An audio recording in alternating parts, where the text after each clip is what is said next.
Okay, we're connected. Be ready to go in less than a minute. Hopefully, connection stays good.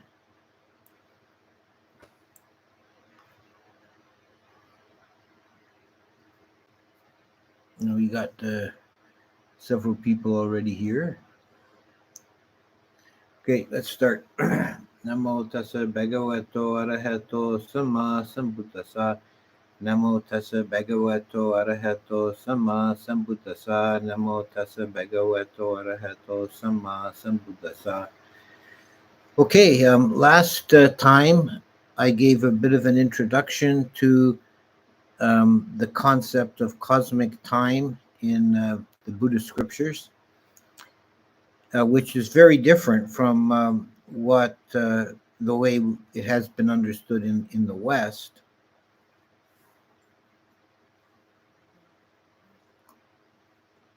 The main difference is that the Indian view of time was cyclical. It's repeating cycles again and again, whereas the Western view, which actually predates Christianity but was reinforced with the Christian worldview, is the what's been called the eschatological view of time, that there's a clear beginning, a moment of creation, and there's a progression of some sort through historical events to a final end point, and the whole thing has a direction and a purpose. One of the aspects of samsara that the Buddha would often emphasize was its timelessness, both in terms of the vast expanse of time involved, and also in the utter futility of it, that it's not going anywhere. It's just round and round with no real underlying direction or purpose. So one of the results of this Indian view of time was that the Indians paid very little attention to history or chronology. They had an advanced mathematics, and they were making they had advanced medicine, and they were making progress in astronomy, although I think they were generally behind the Greeks in that area. But in terms of history and chronology, they just paid no attention to it whatsoever.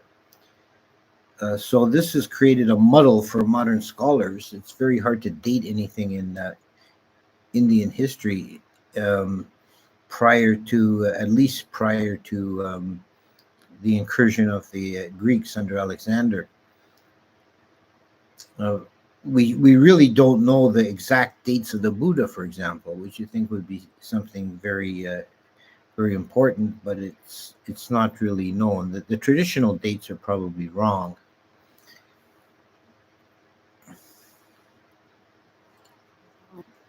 In any case, there was no real sense of history or of chronology. In the Buddhist iteration of this of the cosmic history that we're looking at, it's again cycles within cycles. And next week I'm going to look at the bigger cycles in terms of the whole world system and the universe as a whole. But we're looking today at the cyclical pattern of human history as conceived in the mostly in the primary source for this is the Chakravarti Sihanada Sutta, Digha Nikaya 26, but there's considerable discussion and detail added in the commentaries and other sources. If we go back to the Aganya Sutta, which is the Sutta of Origins, we won't go into that into too much detail here because it's not our main focus, but the general idea is that human beings devolved from Brahma beings of the Abhasara level, the luminous ones of the second jhana level, as the earth in a new cycle, the new world systems coming into being. These Abhasara beings, some of them descended to the earth sphere level and took an interest in it, and in particular became curious about the foam on the ocean that was congealing on the ocean, and they tasted it with their fingers, and when they tasted it they immediately fell to earth and became grossly material. And there's a long series of stages in which they evolved from this godlike state into mortal humans. And this is basically where the Aganya Sutta leaves off, but then the story is picked up in the Chakravarti Sihananda Sutta. After human beings had come into their modern form, they were still very long-lived, and we're not given a clear number for their original lifespan, but it was in the thousands of years. But they continued to decline, and the critical moment was when a wheel-turning monarch failed to fulfill his duties. Now, this wheel-turning monarch, a Chakravarti, is an important part of the mythology that at very rare intervals on the earth, there arises a righteous king who conquers the whole world without sword or stick by the power of a wheel that appears in the sky. And he establishes a benevolent rule, a kind of golden age. And for example, he doesn't have to oppress his subjects with taxation. That he gets the wealth to run his empire from jewels scooped up from the bottom of the ocean by the magic power of the wheel. This idea of a Chakravarti, incidentally, became very much embedded in Southeast Asian and Indian culture as a kind of a ideal for a monarch.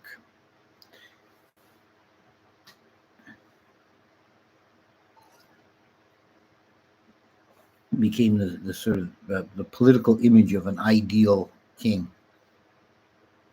Anyway, this one wheel-turning monarch, he was in a lineage of 5. There were 5 in succession, father to son, and he was the last. And he lost his power. The wheel deserted him because he failed to fulfill the duty of taking care of the poor. And by that one negligence, the society began to fall apart. One thing led to another, and there was violence and robbery, and the whole social structure began to break down. And this initiated the first serious decline of the human race.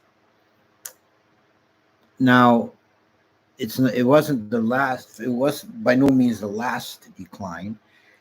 There's the idea that in the whole world age, the kappa, there will be 18 of these cycles, from human beings being in a very deva-like state and having a lifespan of 80,000 years at the peak, and then declining to a minimum of a 10-year lifespan when they revert to a kind of animal existence. And then it turns around again, and the lifespan goes up to 80,000 years. And there'll be 18 of these up and downs in the course of a world age. A Buddha appears only during a declining phase, because in the rising phase, it's very hard for people to see the truth of impermanence. So a Buddha will only appear in the world in a declining phase. And this world age we're living in is said to be a fortunate aeon, or auspicious aeon, because there'll be a total of 5 Buddhas. 4 have already come, and there's one remaining, Maitreya, to yet to appear. And this is very rare in the infinity of world systems, and both in space and time. The great majority, by far, have no Buddhas. Some have 1, some have 2, some 3 or 4, and only very, very few have a total of 5 Buddhas appear. Now, we're not told in which number of those 18 cycles we are presently living, but it can't be too close to the end, because we still have Maitreya Buddha to come. So there's still going to be at least one more up and down. Now the declining phase is described in some detail. After the beings reach 80,000 years, that this is kind of the golden peak of human existence, when everything is pleasant and people are just and moral, and there's no problems. But then various things begin to creep in that are lack of morality, lack of decency in people, that cause the lifespan to decline. And it goes generation by generation, roughly by halves. So from 80,000 years, they begin to lose their morality, and their children have only 40,000 year lifespans, and then their children 20,000, and so on. And we have a detailed description of the phases in that sutta. I'll go through it quickly here. The beings that live 80,000 years, at last they begin to practice some violence, and that leads to a halving of the lifespan. And then the next generation, they begin practicing telling untruth or lying, and that's their sin that causes them to fall further.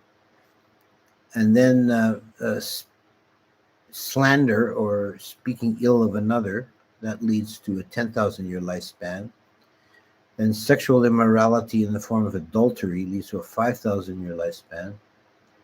Harsh speech and idle chatter, and the lifespan declines to 2,000 years. Then covetousness and hatred, the lifespan declines to 1,000 years. Then wrong views to 500 years. Then the next one is a little obscure. The Pali has 3 flaws, are Adamaraga, Wisima Loba, and the Michidama.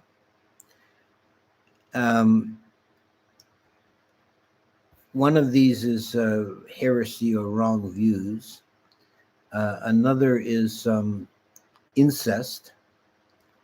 And the third one is, it's uncertain exactly what it refers to, but the commentary identifies it with homosexuality.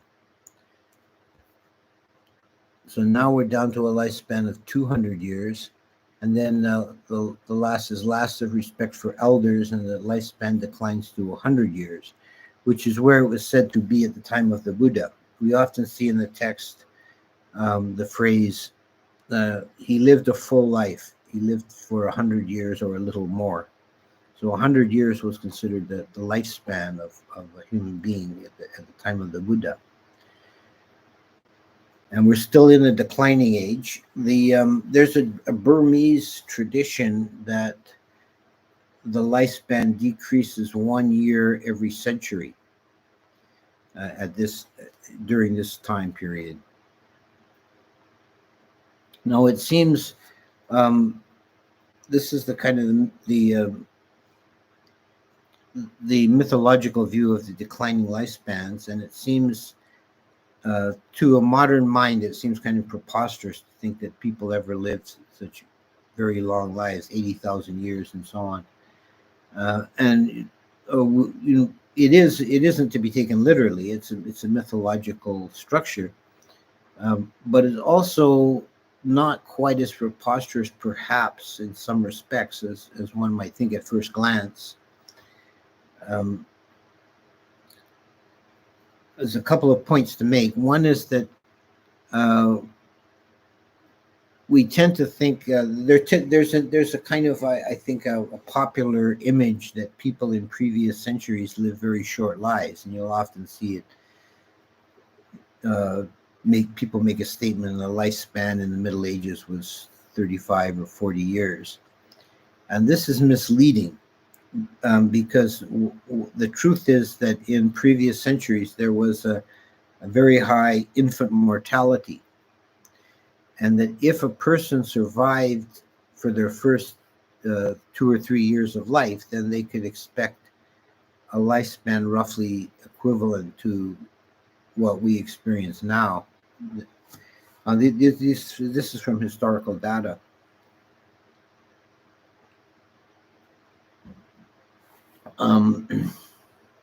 The other thing is that if we go look far enough back in time, we see that in a lot of ancient texts and cultures, there are mention of people living very long lifespans.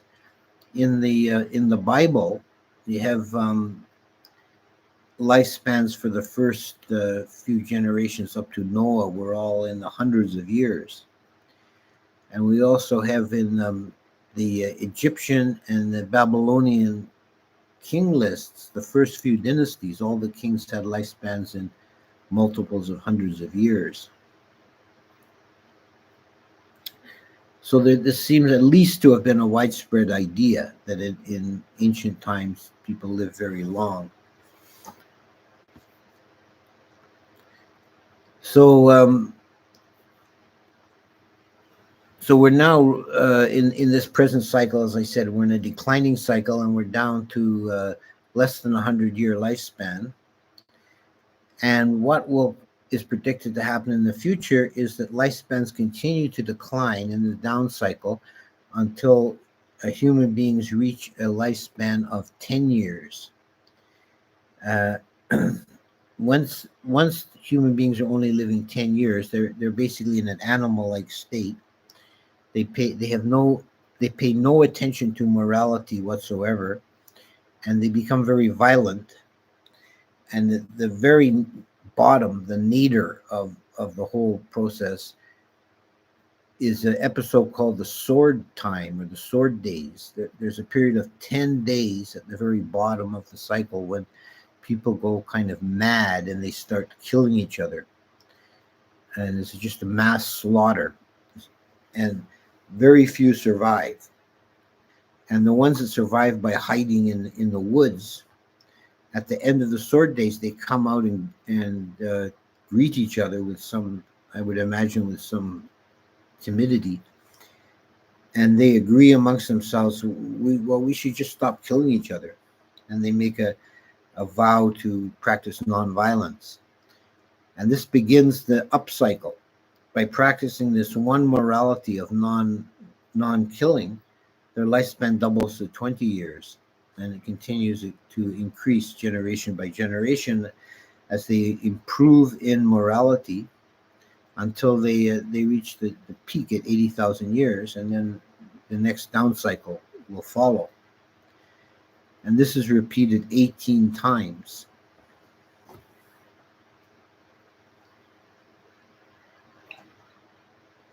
Now we're told something about the coming Buddha, Maitya Buddha, that when he will arise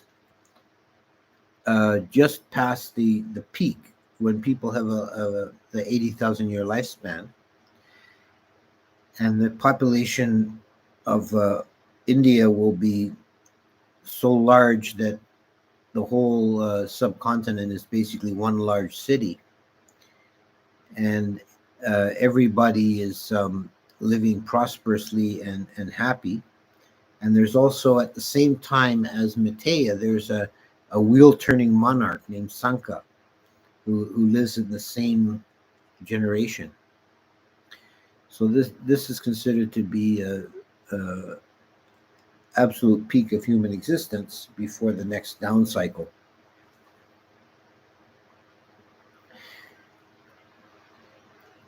But this is not. There has to be after that at least one more upcycle, because the end of the world system occurs again. Begins to happen at the peak of the last upcycle.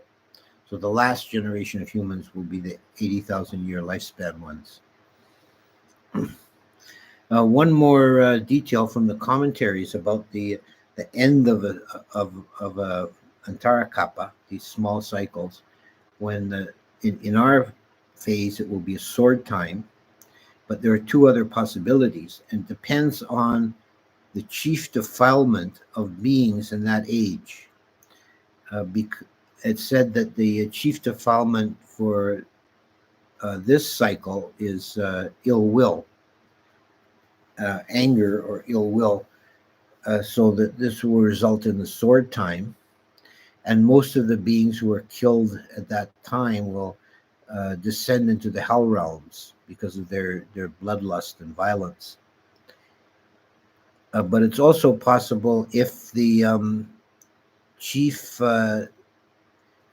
defilement is greed, then the end of the cycle will be a famine. And most of the beings who perish in the famine will take a birth as hungry ghosts. The third possibility is, if the chief defilement is delusion, then it will be a epidemic. It will be a plague that kills everybody. And the one fortunate aspect of that is that most of the beings who die at that time, because during the plague they took care of each other, most of them will ascend to the heaven realms. So there's different possibilities of how a cycle ends in Tara Kappa, depending on the particular nature of the beings in the last phases of that cycle.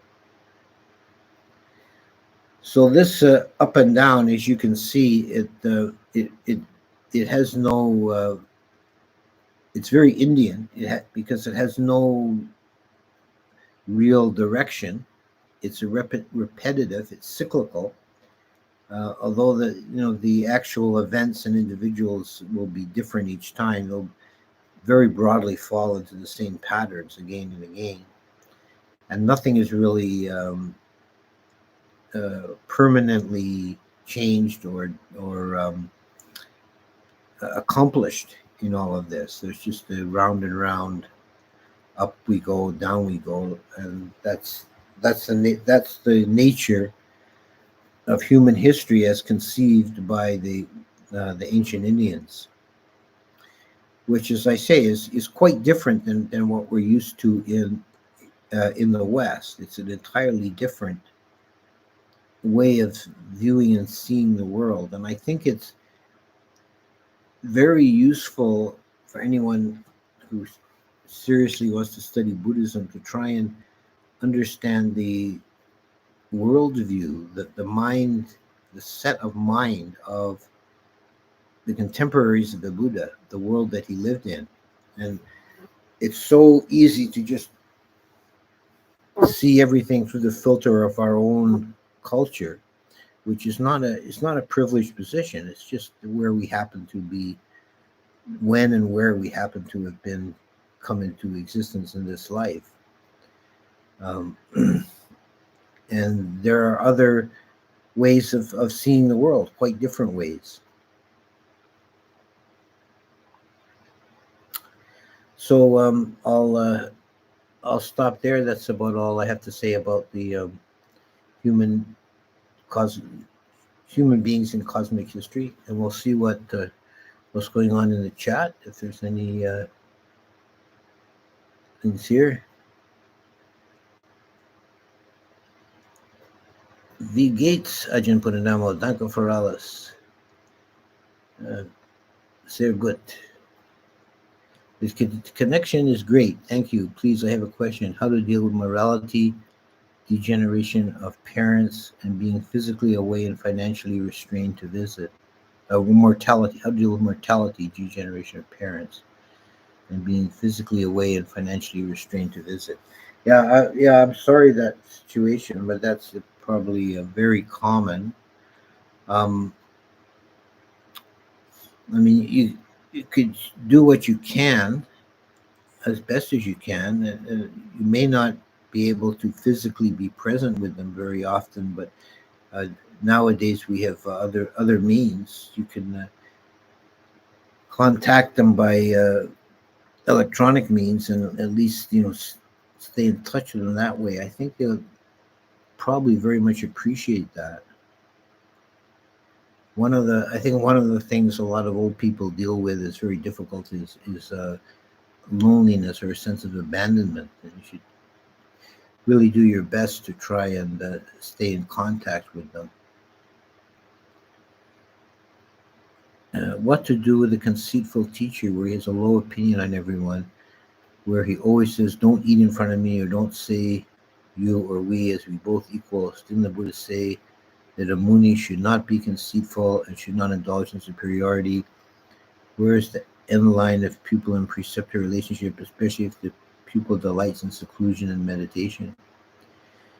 Well, I mean, you have to deal with your situation. I can't say in detail because I'm not in that. I don't know all the whole story. But if you think that if you're not finding that you are making progress under that teacher, you should leave that teacher and go somewhere else. Um,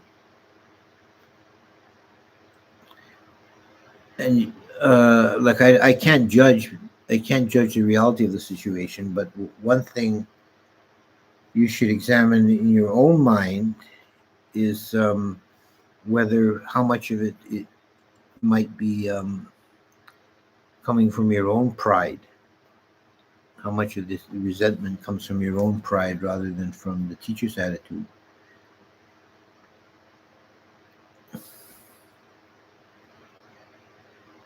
I thought lifespan was very short, Neolithic age, etc. Um, I think we really don't. I know I know what you're getting at there, and uh, I don't think we really know exactly. A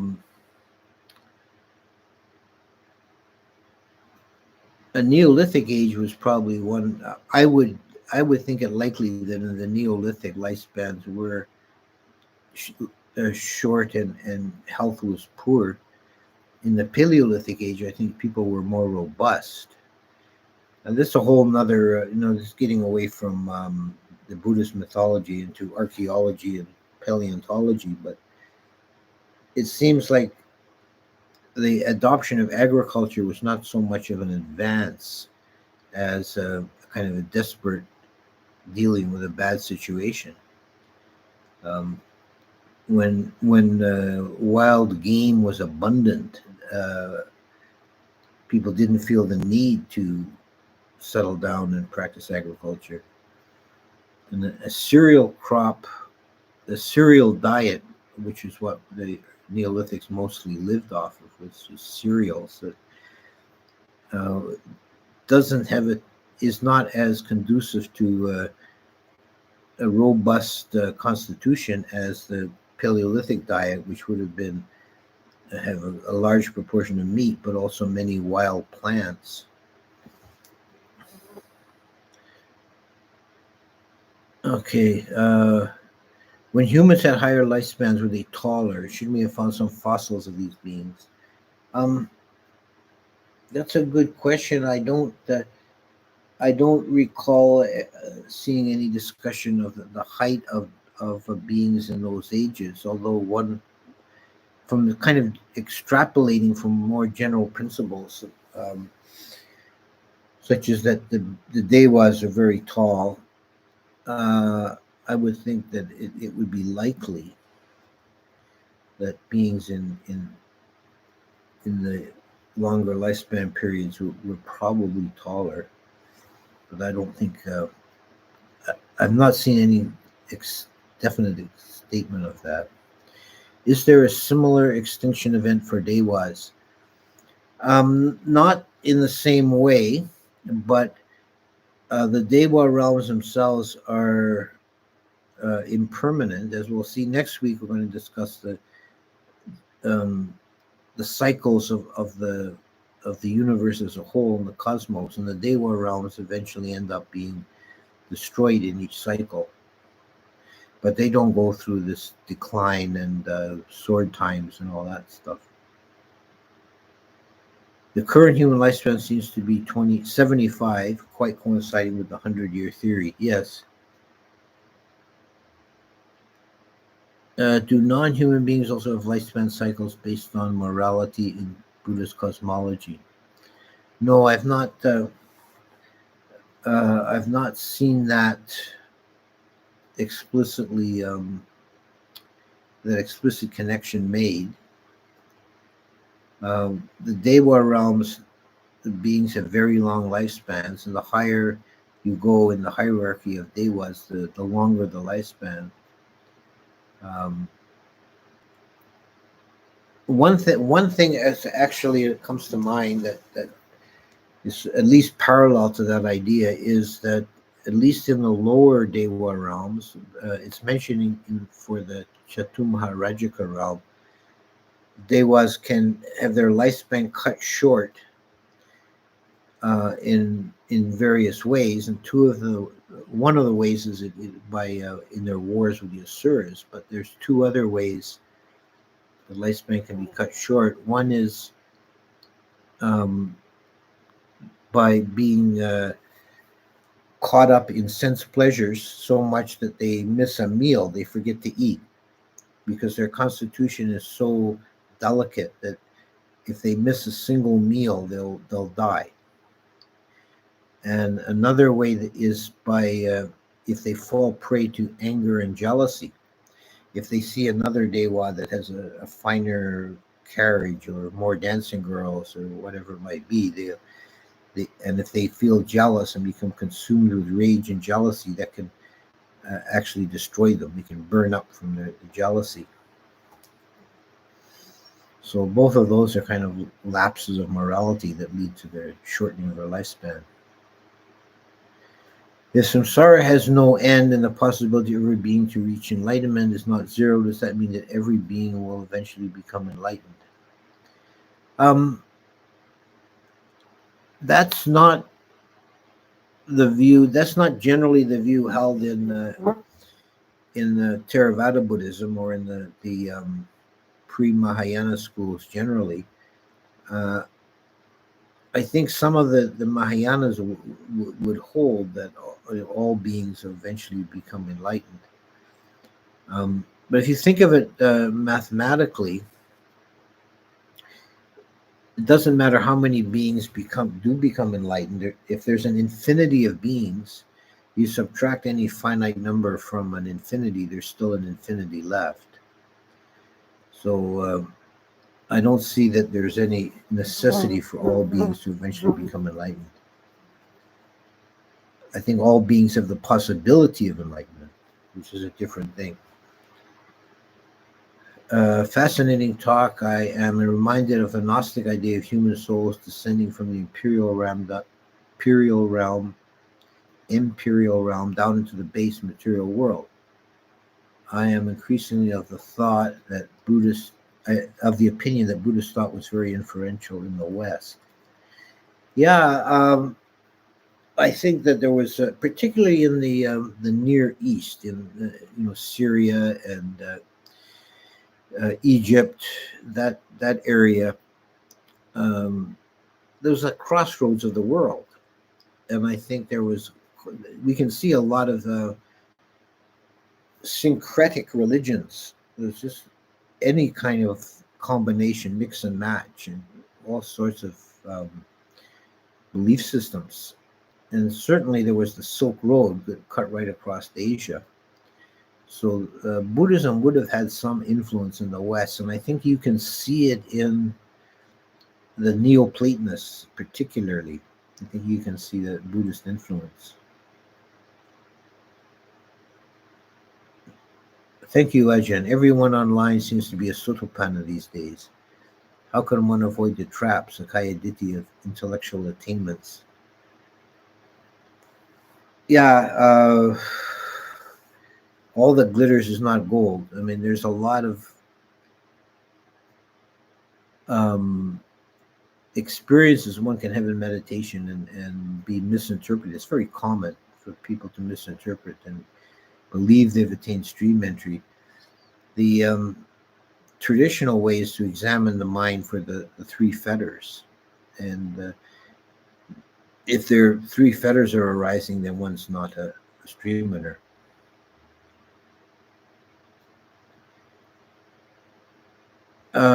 I've been reading your book, Buddhist Cosmology, and came across the part where it's explained the color of the sky is due to light reflecting off sapphires on Mount Sindaru. What is the explanation for why the sky changes color during a sunset? That's an interesting question. I've not seen that. I've not seen that discussed. The explanation for the day-night cycle is said to be that the sun disappearing behind Sindaru. And this is just a bit of speculation on my part, but it's also said that the four sides of Sindaru are covered in four different jewels, and it might be that the next face of Sindaru to the west is reddish, and some of that light is appearing at sunset. Why is Mara evil if it requires very good karma to be born as Mara? I think that's part of the up and down cycle of samsara, that people who make good karma in one lifetime, then they have a very soft and easy life in the next lifetime, and that can make them either arrogant or lazy, and then they fall from that position. And that's why samsara is really viewed as a wheel. If you get up to the heaven realms and you just indulge in sense pleasures and are heedless, then when your karma runs out, you'll fall back down to a human birth or lower. And Mara, probably the case of someone who becomes a Mara, they're at the very peak of the sensual universe, in the highest sensual heaven, as a great lord there, and it may go to his head as with arrogance and egotism about how powerful he is. Where is the end of the knowing or chitta, and how can one achieve it? Because it seems like it's not ending, even with all the knowledge that one has, especially if the teacher teaches reflecting on each dukkha anatta will not lead to enlightenment. I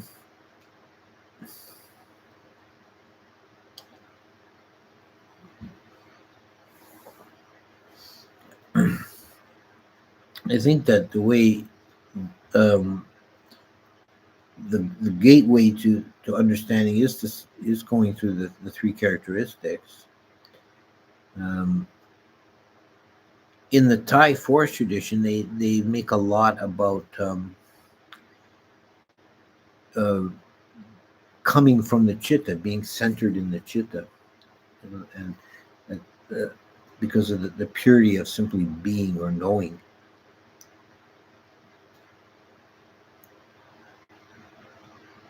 And you have to with the three characteristics in each dukkha anatta, you don't really gain enlightenment by thinking about them, reflecting on them, but by penetrating them and actually understanding them in that higher way of pure knowing.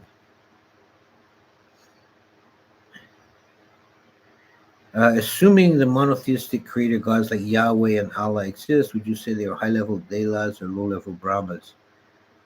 I would think more likely they're Brahmas. If you read the sutta in the Majjhima Nikaya that has Baka the Brahma, um, his own self-image of his own view of himself is very much like uh, a biblical god. He calls himself the All Father, the Creator, the First and the Last, and so on. All this kind of could have been taken directly from the Old Testament. So I think they were, and he was a Brahma of the first level Brahmas. So it's possible that people in ancient times in the Near East had some knowledge or contact with these with Brahma beings and interpreted them as monotheistic gods. Do new beings ever come into existence or just reborn beings? No, nothing. No new being is ever comes into existence. It's all just recycled beings. How should we deal with intrusive thoughts? Do we abandon them all as not me, not mine? Yeah, that's one. Yeah, that's one important insight. Another is to just see them as empty. That they're not. This is without substance. This is not important, and uh, don't validate them or see them as important or something that needs to be dealt with. They're just noise. They're just static.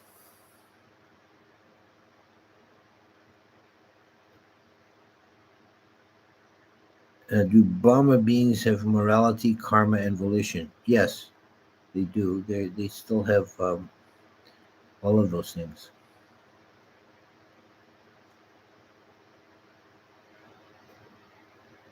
The way Nibbana is often described as extinction, blowing out, feels uncomfortable to me is because I'm not yet disillusioned.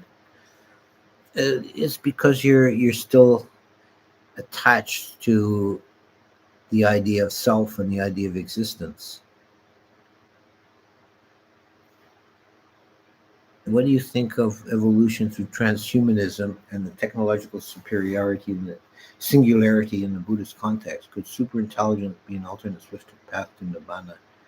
No, I don't think so. I think there's a lot of delusion and hubris in that whole movement that um, people falling into on the path of materialism and feel that there's some kind of mechanical way of attaining to nibbana. That's not that's not going to happen. I think it's a mostly a delusional movement. Okay, I'm going to just take this one last one and then we'll close it. What advice can you give for letting go of desire for a romantic relationship? Well, it's just like it's like any desire. You just see it as as hollow, as leading to more suffering. That is delusionary. It's just something that the mind plays with. It's not of anything of ultimate value. Okay, so we'll leave it there, and next week we'll take the destruction of the world systems. So this is a even longer time scale than what we've dealt with today. What we've dealt with today was all incorporated within one kappa, and now we're going to be looking at the beginning and ending of kappas and how that cycles. Okay.